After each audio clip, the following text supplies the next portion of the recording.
지난주에 우리가 씨 뿌리는 비유까지 살펴보았습니다. 우리가 처음에 이제 4장 2절에서 보았던 것처럼 예수님께서 여러 가지를 비유로 가르치셨다라고 그랬었는데, 그래서 지금 이 비유도 그 앞에서 쭉 해오셨던 그 말씀과 같은 맥락에서 이해를 해야 한다라는 것입니다. 그래서 오늘도 지난 몇 주간의 그 맥락 안에서, 그리고 또 보셔서 아시겠지만은 오늘의 말씀들이 마태복음에 있는 산상수훈과 이렇게 동일한 말씀들이 있기 때문에 마태복음의 그 말씀들과 함께 연결을 해서 우리 같이 한번 생각을 해보도록 하겠습니다. 오늘 본문을 좀 더 잘 이해할 수 있도록 하기 위해서 지난주까지의 말씀을 다시 한번 정리를 해보겠습니다. 우리로 하여금 예수님을 또 알지 못하게 하고 또 예수를 만났다 하여도 실존하시는 하나님 그대로의 모습, 하나님 그대로의 모습을 알지 못하게 하는 우리의 악한 마음을 예수님께서 반드시 갈아엎어야 된다. 그래서 밝히 보아야 한다라고 말씀을 하셨습니다. 그래야만이 하나님의 자녀로서의 당연한 모습인 하나님의 뜻을 행하는 자로 설 수 있다. 이렇게 예수님이 말씀을 하셨습니다. 그래서 우리의 그 악한 마음을 구체적으로 지적해 주시고 또 그 악한 마음을 기경하는 방법을 알려주신 것이 씨 뿌리는 비유의 말씀이었습니다. 세상의 것들이 수도 없이 쌓이고 쌓여서 하나님의 말씀이 말씀으로서 들어올래야 들어올 수 없는 우리의 단단한 마음, 혹시 너희 가운데 그 길가와 같은 마음이 있지는 않느냐, 한번 돌아보라 이것입니다. 예수를 만났다면 그분 앞에 이제는 진짜 네 삶의 주권을 한번 드려라. 그래서 하나님의 말씀을 말씀으로 받아들여라. 말로만 하지 말고 진짜 예수 그리스도를 너의 인생의 주인과 왕으로 모시고 말씀을 말씀으로 인정해봐라. 그 말씀을 말씀으로 인정한다라는 것은 그 말씀이 예수 그리스도라는 우리의 왕의 어명이기 때문에 듣기만 하고 순종을 하지 않는, 그래서 뿌리가 전혀 없는, 말씀의 뿌리가 전혀 없는 혹시 그런 마음이 너희 가운데 있다면 그거 악한 마음 갈아엎어라. 말씀에 순종해서 순종의 뿌리, 말씀의 뿌리 네 안에 내리게 해라 라고 주님이 말씀하셨습니다. 그 뿌리가 없기 때문에 예수를 믿었다 하여도 다른 이 세상 사람들과 똑같이 다를 바 없이 살아가게 된다라는 것입니다. 네 마음 들여다보고 그런 모습이 있으면 회개하고 결단해서 말씀을 이제 진짜 순종해봐라. 그러면 이렇게 순종해서 결단해서 뛰어들면 그제서야 세상의 것들이 염려로 다가오고 재물이 유혹으로 우리에게 다가온다 그랬습니다. 그 전까지는 말씀의 뿌리가 없기 때문에 세상의 일들, 재물들 그냥 당연히 우리가 추구하고 당연히 우리가 얻어야 할 것으로 생각하고 살아간다는 거예요. 말씀 앞에 생명 걸고 결단하고 나아갈 때 그제서야 뭐가 부딪히기 시작하니까 이런 것들이 염려로 유혹으로 다가오기 시작한다라는 것입니다. 그것이 없으면 우리는 온통 이 세상에서 안정되고 잘 먹고 잘 살아가는 거기에 신경을 빼앗겨서 똑같은 모습으로 살아간다라는 것입니다. 그런데 세상의 그런 염려와 재물의 유혹이라는 가시들이 우리를 덮어오려고 할 때에 하나님의 자녀는 어떻게 해야 하느냐? 끝까지 말씀 붙들고 가야 하는 사람들이다라는 것입니다. 이 세상에서 망한다 할지라도 말씀에 승부 걸고 그 말씀 붙드는 기도에 승부 걸고, 그래서 우리의 이 약한 마음이 기경되어서 말씀이 말씀으로 우리 속에 실상이 되어질 때까지 끝장 보는 게 하나님의 자녀다. 지난주의 표현으로 하면 결실이 맺어질 때까지 말씀으로 우리 약한 마음을 기경하는 게 그게 성도의 삶이다라고 그랬습니다. 그래서 이 씨 뿌리는 비유의 핵심은 너희 중에는 절대 좋은 땅이 없다. 그것을 깨달아야 한다라는 것입니다. 좋은 것 하나도 없는 이 땅, 내 악한 옛사람의 악한 인격들이 돌로서 여전히 자리 잡혀 있는 거 뿌리 뽑고 내 마음이란 이 악한 땅이 다 갈아엎어져서 전혀 새로운 땅, 옥토가 되어지는 것이 이 씨 뿌리는 비유의 비밀이라 그랬습니다. 말씀의 능력은 그것을 할 수 있다. 그러면 그렇게 할 때에, 말씀 앞에 그렇게 엎드릴 때에 이 기경된 이 마음이라는 좋은 땅에, 옥토에 하나님의 말씀의 씨앗이 딱 떨어지면 그 씨앗 그대로의 모습대로 씨앗이 심겨져서 싹이 나고 뿌리가 내려가고 줄기가 올라오고 가지가 나오고 나뭇잎이 맺히고 꽃이 피고 열매를 맺는 결실까지 간다라는 것입니다. 그게 하나님의 뜻을 행하는 자녀의 모습이다. 그 좋은 뜻이, 그 좋은 땅이 되면은 반드시 30배, 60배, 100배의 결실이 일어난다. 왜? 하나님의 말씀이 심겨졌을 때 그 말씀이 싹이 나는 것은 곧 하나님의 뜻을 행하는 것이기 때문에, 하늘의 뜻이 이 땅에서 이루어지기를 기도하고 순종하는 것이기 때문에 그것에는 반드시 30배, 60배, 100배의 결실이 일어난다라는 것입니다. 그런 자가 하나님의 자녀의 모습을 입은 자고, 하나님께서는 그런 자들을 사용하기를 원하신다라고 말씀하고 계시는 것이 오늘 본문의 말씀인 것입니다. 혹시 너무 어둡지 않으세요? 뒤에 불을 좀 켜주시면 좋을 것 같습니다. 오늘 본문 21절을 보면 이렇게 예수님이 이어서 말씀을 하고 계십니다. 또 그들에게 이르시되 사람이 등불을 가져오는 것은 말 아래에나 평상 아래에 두려 함이냐 등경 위에 두려 함이 아니냐, 그렇게 예수님 말씀하십니다. 우리가 등불을 켜는 이유가 무엇입니까? 방금 그랬던 것처럼 불을 켜는 것은 어두운 데에 빛을 밝히기 위해서 켜는 겁니다. 불 켜가지고 이렇게 책상 아래에 넣어놓고 보이지도 않게 하려고 하는 게 아니라 이런 높은 데에 올려서 어두워진 데를 밝히기 위해서 등불을 킨다라는 것입니다. 그것처럼 지금 주님 무슨 말씀하시는 겁니까? 너희들이 바로 너희의 그 악한 마음을 기경해서 하나님의 등불로 세워져서 하나님의 빛을 비추기 위해서 부름받은 자들이기 때문에 나는 너희를 이렇게 사용하고 싶다라고 주님이 말씀하고 계시는 겁니다. 22절, 드러내려 하지 않고는 숨긴 것이 없고 나타내려 하지 않고는 감추인 것이 없느니라. 사람이 무언가를 숨기고 감추는 이유는 언젠가는 필요하기 때문에, 언젠가는 다시 꺼내 쓸 것이기 때문에 숨겨두는 겁니다. 계속 숨겨두면 그냥 버리는 거죠.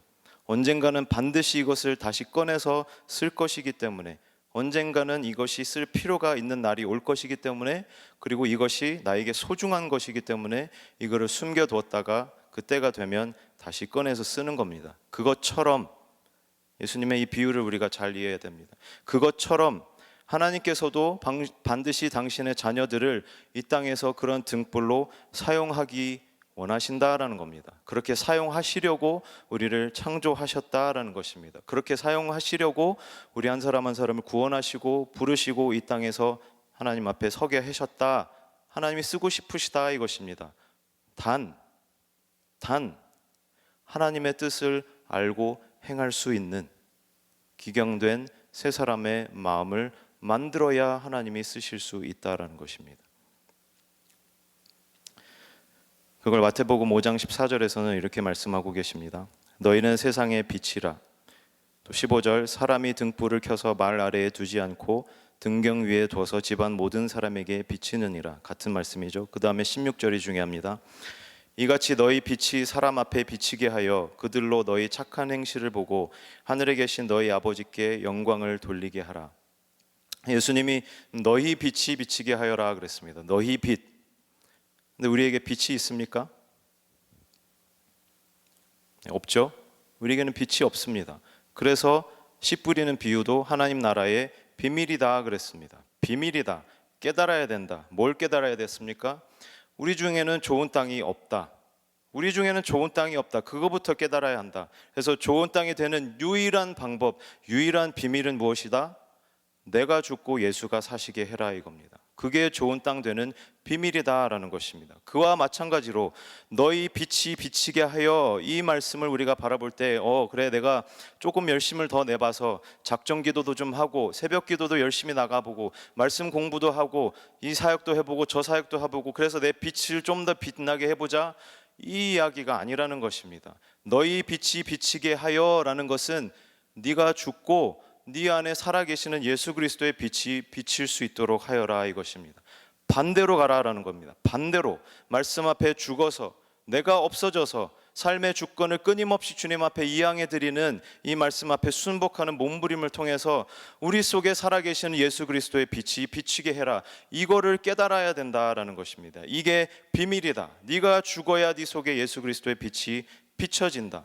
그러면 하나님은 그 예수의 빛을 무슨 빛이라 그랬습니까? 너희 빛이라 그랬습니다. 우리 빛이 아닌데 하나님은 그 빛을 우리의 빛으로 불러주신다. 그게 우리 하나님의 놀라운 은혜인 것입니다. 그래서 16절에 이어서 뭐라고 하십니까? 너희 착한 행실을 보고 하늘에 계신 아버지께 영광을 돌리게 하라. 착한 행실이 뭔가요? 선행입니까? 구제, 봉사, 헌금, 접대, 사역. 오늘 구역장님도 오셨는데 구역장으로 섬기는 게 착한 행실입니까? 성경에서 말하는 착한 행실은 말씀 앞에 죽는 행실입니다. 말씀이 말씀하시는 대로 살아가는 행실이 착한 행실입니다. 그 말씀이 살아 역사여서 하나님의 뜻이 행해지는 행실이 착한 행실입니다. 말씀 앞에 죽어서 부인할 수 없는 하나님의 영광이 드러나게 하는 것, 그게 착한 행실이고 성경이 말하는 선입니다. 그러면 사람들이 너희의 그 빛을 보고 착한 행실을 보고 아버지께 영광을 돌린다 그랬습니다. 하나님의 뜻을 행하니까, 하나님의 뜻을 정확하게 보고 그 뜻을 정확하게 순종하여서 행하니까 그 행함 속에서 하나님의 영광이 부인할 수 없을 정도로 나타나는 겁니다. 그것을 보고 사람들이 아버지께 영광을 돌린다. 그게 하나님의 자녀가 되어서 하나님의 뜻을 행하는 삶의 모습이다. 나는 너희를 이러한 자로 세워서 쓰고 싶다. 예수님이 지금 말씀하고 계시는 겁니다. 마가복음 4장 23절, 들을 귀 있는 자는 들으라 그러십니다. 나는 너희를 반드시 이렇게 사용하고 싶은데 그렇다면 너희는 어떻게 할래? 물어보시는 겁니다. 들을 귀 있는 자는 들어라. 우리가 이 세상에서 살아가다 보면 이 하찮은 이 세상의 재벌 기업들도 이 상속자에게 후계자의 자리를 넘겨주려면 어떻게 합니까? 밑바닥부터 준비를 시킵니다. 그렇죠? 꼭 재벌 기업이 아니다 할지라도 집안에 있는 장사나 사업이나 식당 같은 거, 이것을 집안 대대로 내려온 것들을 아들들에게, 자녀들에게 후계자로 넘겨주려고 하면 어떻게 해야 됩니까? 준비부터 시켜야 됩니다. 아들이라 할지라도 준비가 안 돼 있으면 그거 물려줄 수 없습니다. 왜 그렇습니까? 말아먹을 게 뻔하니까. 준비 안 했는데 넘겨주면 말아먹는 겁니다.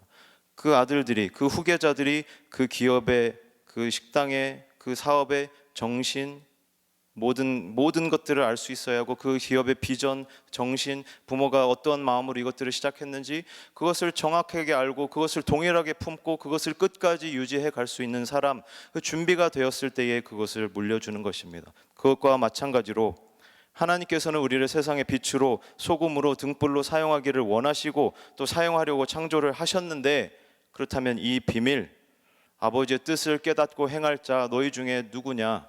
들을 귀 있는 자는 들어라. 지금 예수님이 말씀하시는 겁니다. 그래서 24절에 이어서 말씀하십니다. 또 이르시되 너희가 무엇을 듣는가 스스로 삼가라. 너희의 헤아리는 그 헤아림으로 너희가 헤아림을 받을 것이며 더 받으리니 있는 자는 받을 것이요 없는 자는 그 있는 것까지도 빼앗기리라. 자, 하나님의 자녀는 하나님의 뜻을 알고 행하는 자다. 하나님의 빛을 비추는 자다. 너희 그렇게 할래? 예수님이 물어보시고 이어서 말씀하시는 것이 이겁니다. 그렇다면 너희가 무엇을 듣는가 스스로 삼가라. 이 삼가라라는 표현은 가려들어라 이것입니다. 조심해서, 정말 깨어서, 분별해서, 가려서 잘 들어라 이겁니다.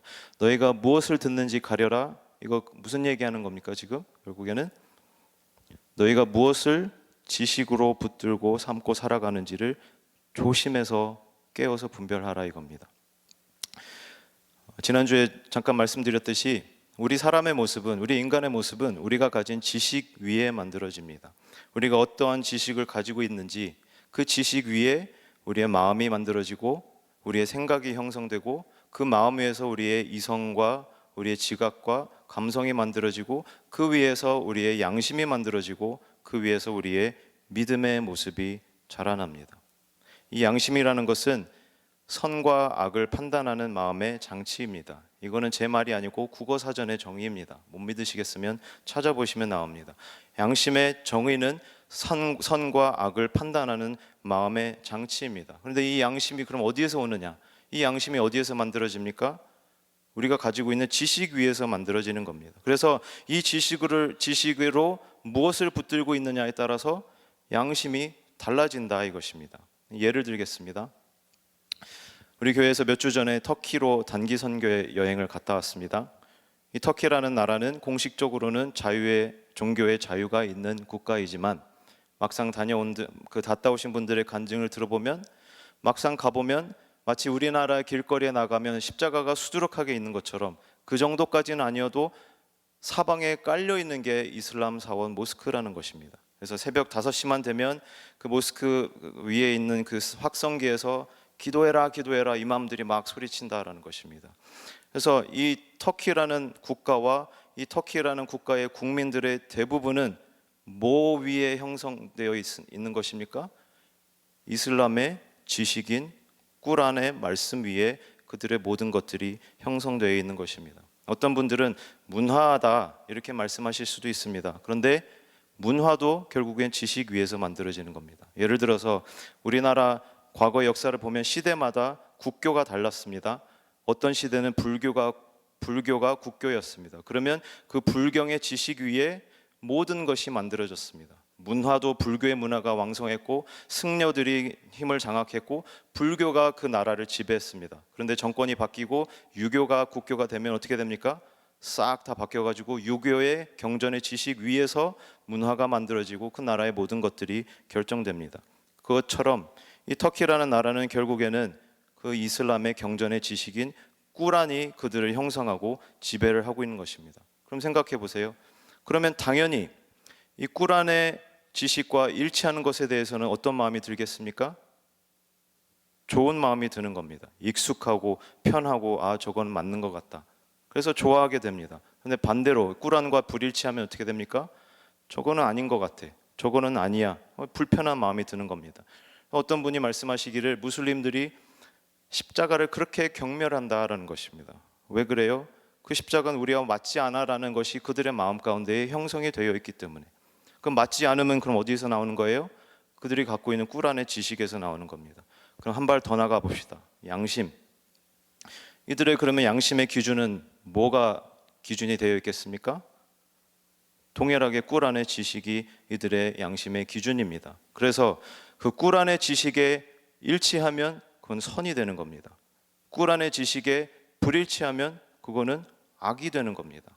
그래서 꾸란의 지식에 합치하여서 살아가는 사람은 양심 있는 사람, 꾸란의 지식과 반대로 살아가는 사람은 양심 없는 놈이 되는 겁니다.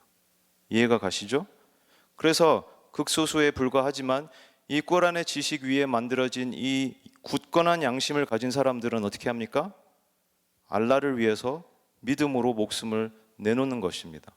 우리가 많이 보는 지하드, 성스러운 전쟁, 알라를 위한 순교. 왜 그들이 그렇게 합니까? 그들은 양심에 그게 맞기 때문에 하는 것입니다. 이것은 알라를 위한 순교라고 믿기 때문에 하는 것입니다. 이것을 하면 내가 낙원에 갈 수 있다라고 믿기 때문에 이렇게 하는 것입니다. 그들은 양심적인 일을 하고 있는 것이다라는 겁니다. 그래서 그 출발이 무엇이냐? 지식이라는 겁니다. 그래서 예수님이 지금 말씀하고 계시는 겁니다. 너희가 무엇을 듣는지를 조심해라. 왜? 너희가 가지고 있는 그 지식으로 너희의 마음도 만들어지고 너희의 양심도 만들어지고 너희의 믿음도 만들어지기 때문입니다. 너희가 무엇을 붙드냐에 따라서 너희 속에 있는 그 악한 마음이 기경될 수도 있고 그 악한 마음이 전혀 기경되지 않을 수도 있다라는 것입니다. 그렇기 때문에 너희가 붙들어야 할 지식은 무엇이다? 참 지식인 말씀이다라는 겁니다. 하나님의 말씀이다. 너희 속에 하나님을 오해할 수밖에 없게 만드는 그 악한 마음, 하나님의 뜻을 모를 수밖에 없게 하는 그 악한 마음, 하나님께 불순종하고 싶게 만드는 그 악한 마음, 유일하게 기경하여 갈아엎을 수 있는 능력의 말씀, 하나님의 말씀을 붙들어라. 그래서 네 마음 새롭게 하고 네 양심을 새롭게 해라 이것입니다. 그래서 그 양심을 가지고 하나님을 밝히 보고 하나님의 뜻도 밝히 보고 그 하나님의 뜻에 마땅히 순종할 수 있는 그런 하나님의 자녀, 진짜 양심 있게 살아라 예수님이 말씀하시는 겁니다. 이것을 우리나라 신앙의 어른들은 신앙 양심이다 그랬습니다. 이게 우리가 많이 들어본 표현의 신앙 양심이라는 것입니다. 말씀을 붙들고 우리 악한 마음을 기경해서 하나님의 뜻을 알 수 있는 이 마음 만들어서 그것에 생명 걸고 순종하는 것이 신앙 양심입니다. 목에 칼이 들어와도 말씀대로 하는 것.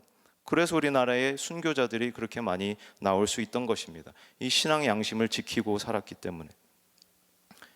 우리의 양심은 신앙 양심이십니까? 아니면 내 나름대로의 양심입니까? 말씀이 우리의 양심의 기준이 되어 있습니까? 아니면 세상의 지식과 제도권의 교회의 모습이 우리의 지식이 되어 있습니까? 우리 가운데 너무나 많은 지식들과 많은 기준들이 있기 때문에 같은 교회 안에 있다 할지라도 믿음의 모습이 다 다르고, 그래서 서로 싸우는 겁니다. 다른 양심 가지고 네가 양심 없는 놈이야 그렇게 싸우고 있는 겁니다. 그런데 하나님의 교회 안에는 오직 한 가지 신앙 양심만 있어야 하는 것입니다. 저와 여러분은 반드시 듣는 것을 조심해서 이 올바른 신앙 양심 만들고 하나님의 뜻을 행할 수 있는 그런 하나님의 자녀가 되어야 합니다. 이 말씀 붙드는 이 신앙 양심 만들지 않으면 우리 속에 이 악한 옛사람의 것들 절대 빠지지 않습니다. 그러면 예수 믿고 구원 받았어도 우리 속에 이 수많은 돌들이 박혀 있어서 하나님을 제대로 볼 수가 없는 것입니다. 이것을 마태복음에서는 들보다라고 표현을 하시는 겁니다.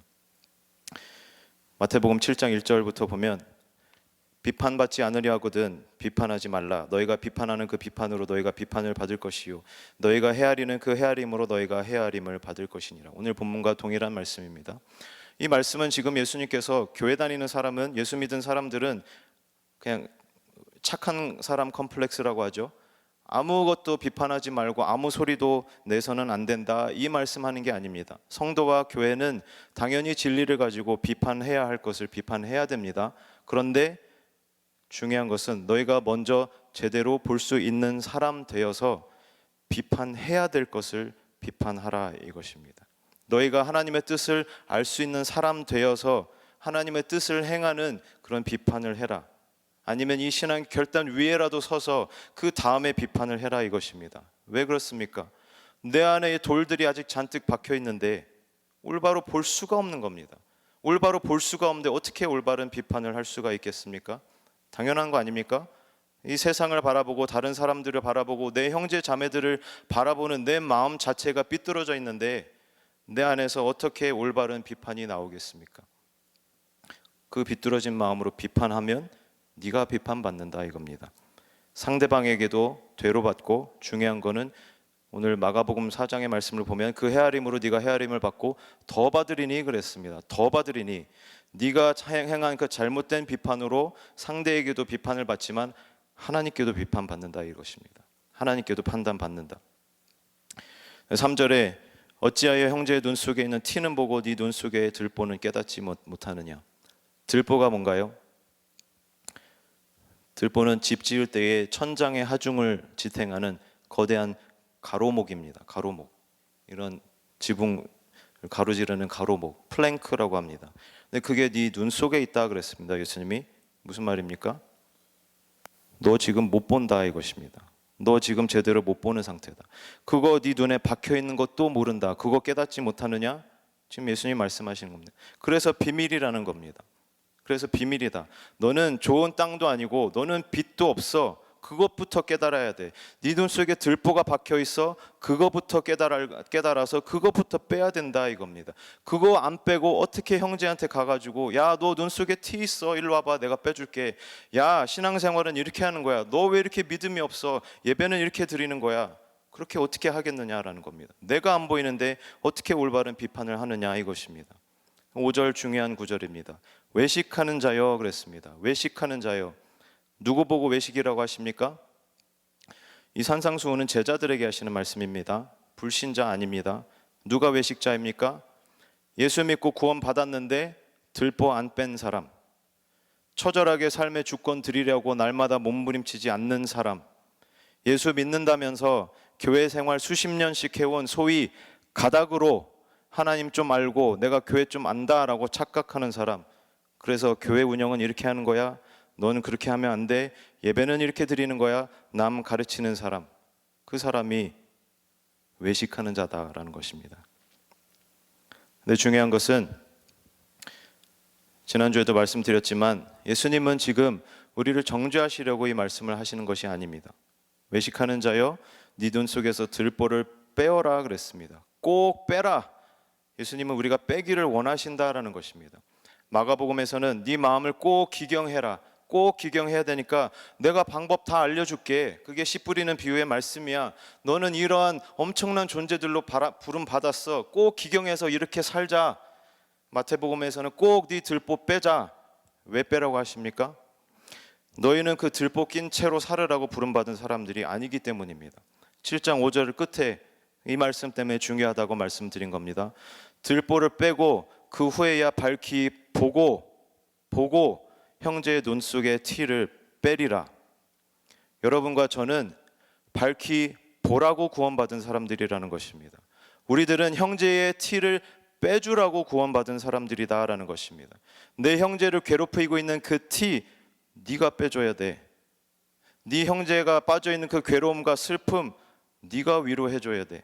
인생의 갈 바를 몰라서 갈팡질팡하는 네 형제들 네가 인도해줘야 돼.